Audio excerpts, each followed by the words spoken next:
Hey family, welcome back to my channel మీ Honey Kinnu. So ఈరోజు video ఏంటి అంటే, మనం చికెన్ బిర్యానీ చేసే ముందు చికెన్ మ్యారినేషన్ అయితే చేసేసుకుంటాం కదా. సో ఆ మసాలా ప్రిపరేషన్ ఈ వీడియో. సో మీరు స్కిప్ చేయకుండా లాస్ట్ వరకు అయితే చూసేయండి. ఇది చాలా easy process guys. So firstly మనం కొంచెం చికెన్ అయితే బాయిల్ చేసుకోవాలి ఒక గిన్నెలో. సో అది బాయిల్ అయ్యేలోపు మనం ఆనియన్స్ని మొత్తం చాప్ చేసేసి ఇలా మొత్తం ఫ్రై చేసుకోవాలి. రెడ్డిష్ బ్రౌన్ కలర్ వచ్చే వరకు ఫ్రై చేసేసుకోవాలి గైస్. సో ఇంకా అది ఫ్రై అవుతున్న టైంలో మనం మిక్సీలో కొన్ని కొబ్బరి ముక్కలు వేసి మంచిగా మిక్సీ పట్టాలి. అది పౌడర్ అవుతుంది. దాంట్లో కొన్ని ఎల్లిపాయలు వేయాలి. ఇన్కేస్ మీ దగ్గర ఎల్లిపాయలు లేవు అనుకుంటే జింజర్ గార్లిక్ పేస్ట్ కూడా మీరు వేసుకోవచ్చు. ఇంకా దాంట్లో కొన్ని ధనియాలు వేసుకోండి. మీ దగ్గర ఇన్కేస్ ధనియాలు లేవు, ధనియా పౌడర్ ఉంది అంటే పౌడర్ కూడా వేసుకోవచ్చు. ఇంకా దాన్ని మొత్తం మిక్సీ పట్టాలి. ఇంకా మనకి చికెన్ అయితే మొత్తం బాయిల్ అయిపోతుంది. సో మనం ఆఫ్ చేసేసుకోవాలి. చూస్తున్నారు కదా, ఇంకా అవి ఆనియన్స్ అయితే మొత్తం బాయిల్ అవుతుంటాయి రెడ్డిష్ బ్రౌన్ కలర్కి. ఇంకా అవి అయ్యాక ఈ మిక్సీలోకి మొత్తం ఆనియన్స్ అంతా షిఫ్ట్ చేసేసి ఇంకా మొత్తం మిక్సీ పట్టేసుకోవాలి. సో ఇంకా అదే ఆనియన్స్ ఫ్రై చేసిన ఆయిల్లోనే మనము పుదీనా వేసి మొత్తం ఫ్రై చేసుకోవాలి. పుదీనా పక్కా ఉండాలి గైస్, ఎందుకంటే దాంతోనే మనకి ఒక మంచి ఫ్లేవర్ అనేది వస్తుంది. కాబట్టి అస్సలు స్కిప్ చేయొద్దు పుదీనాని.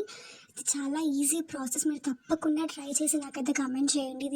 ఇది మీకు ఎలా అనిపించింది, అంటే ఎంత టేస్టీగా ఉంది అని చెప్పేసి. సో ఇంకా ఇది మొత్తం ఫ్రై చేసుకుంటున్నాను. సో ఇంకా అంతలోపు నేను ఆనియన్స్ అయితే మిక్సీ పట్టేసుకున్నాను. ఇంకా దాంట్లో మనము లవంగాలు అండ్ ఇలాచీ వేసుకోవచ్చు. సో నేనైతే ఇలాచీ అయితే వేసాను, బికాస్ నా దగ్గర లవంగాలు అయితే లేకుండా, బట్ మీరు యాడ్ చేసుకోవచ్చు.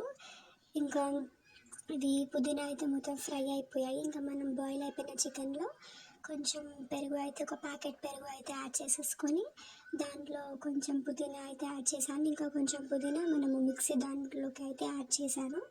ఇంకా ఇది tomato ginger garlic paste guys, tomato add చేశాను నేను టేస్ట్ కోసం. అండ్ దీంట్లో కొంచెం అంటే మిక్సీలో కొంచెం పుదీనా కూడా యాడ్ చేస్తున్నాను. ఇంకా యాడ్ చేశాక దీంట్లో పసుపు, కారం, ఉప్పు అయితే వేసేసుకున్నాను. వేసేసుకొని బాగా అయితే కలిపేసుకుంటున్నాను. ఇంకా మనకి ఇంకా అయిపోయినట్టే గైస్ ప్రాసెస్ అనేది. ఇంకా బాగా అయితే కలిపేసుకోవాలి.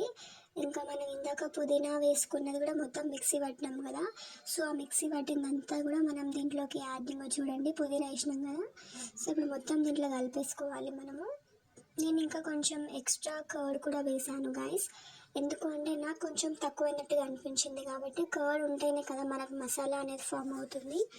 సో నేనైతే ఇంకా కొంచెం కర్డ్ అయితే యాడ్ చేశాను. సో ఇన్కేస్ మీకు యాడ్ చేసుకోవాలి అని అంటే యాడ్ చేయండి, లేదు మీకు సరిపోయింది అనుకుంటే ఉంచేసేయండి. ఇంకా బాగా అయితే కలిపేసుకోవాలి. ఇక ఇది గైస్ మనకి చికెన్ మ్యారినేషన్ మసాలా అయితే ఇంకా మనకి ప్రిపేర్ అయిపోయింది. ఇంకా దీంట్లో నేను కొంచెం పుదీనా యాడ్ చేసి బాగా అయితే కలిపేసుకున్నాను. సో ఇది గైస్ మ్యారినేషన్ ప్రాసెస్. సో మీరు తప్పకుండా ట్రై చేయండి. ఇది మీకు ఎలా అనిపించిందో నాకైతే కమెంట్ సెక్షన్లో కమెంట్ చేసేయండి. అండ్ మరిన్ని వీడియోస్ కోసం like, share and subscribe guys. Thank you.